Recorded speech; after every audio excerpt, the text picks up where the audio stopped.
Ever look at the stock market and wonder, how do we even begin to track all of it?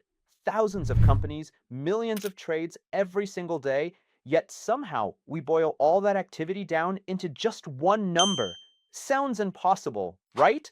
That's exactly what stock indexes were created to do. They turn chaos into clarity, offering a quick snapshot of the market's overall mood, movement, and health. When investors or the media talk about the market, they're usually not referring to a physical place like the New York Stock Exchange. Instead, they mean indexes like the S&P 500, Dow Jones, or Nasdaq.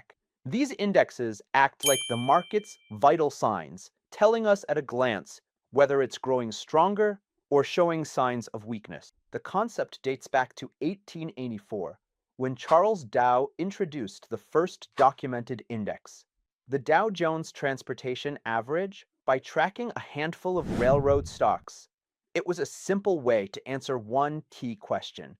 Is the market moving up or down? Just 5 years later, he launched the more famous Dow Jones Industrial Average, DJIA, starting with 12 industrial companies. The formula was basic. Add the prices and divide by 12. Simple, but effective at the time. Welcome to Deep Beat Channel. We turn complex finance into music and wisdom. We also create a song for stock index for quick introduction. You can watch it at our channel. As markets evolved and diversified, so did indexes. In 1957, the S&P 500 launched, covering 500 large US companies, now representing about 80% of the US market's total value. Then came the Nasdaq Composite in 1971, capturing the rise of tech and innovation. So how are indexes built today? They're called unmanaged because there's no person actively picking stocks day to day. Instead, they follow a transparent set of rules. For example, to join the S&P 500, a company must be profitable, highly liquid, and typically worth over $18 billion in market cap. The Dow, in contrast, still uses more qualitative factors like brand reputation and industry significance. But the real story lies in how companies are weighted inside these indexes.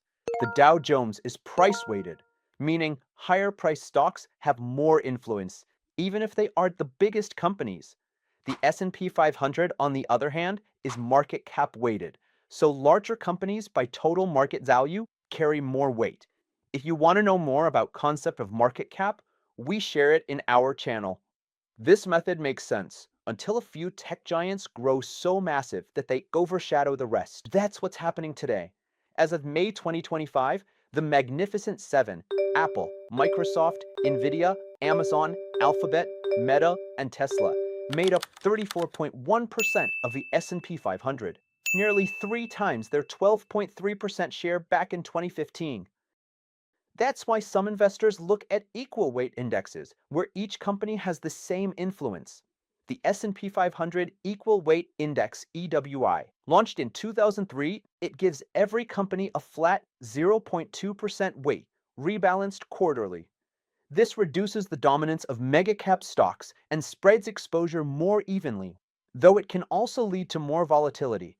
However, S&P 500 market cap weighted index remain as vital stock market index. A world of indexes is much larger than S&P 500. According to the Index Industry Association, there were around 3.3 million indexes globally in 2018, about 70 times more than the number of publicly listed stocks. By now, that number has surpassed 4 million, as noted by the Financial Times.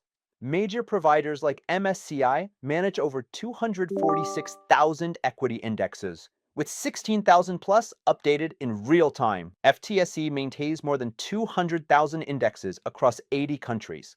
The index universe is massive, but only a few serves as everyday benchmarks. These indexes aren't just important for professional investors, they're essential tools for everyday investors too.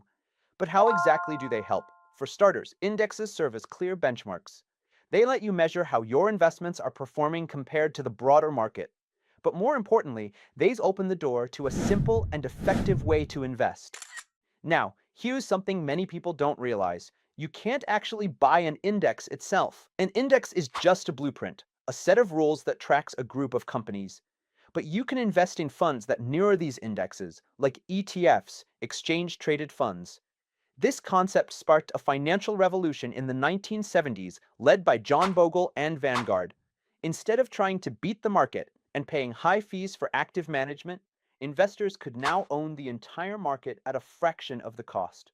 As a result, index tracking ETFs have become one of the easiest and smartest ways for everyday investors to build wealth over time. Today, index funds and ETFs offer these benefits for average investors. 1.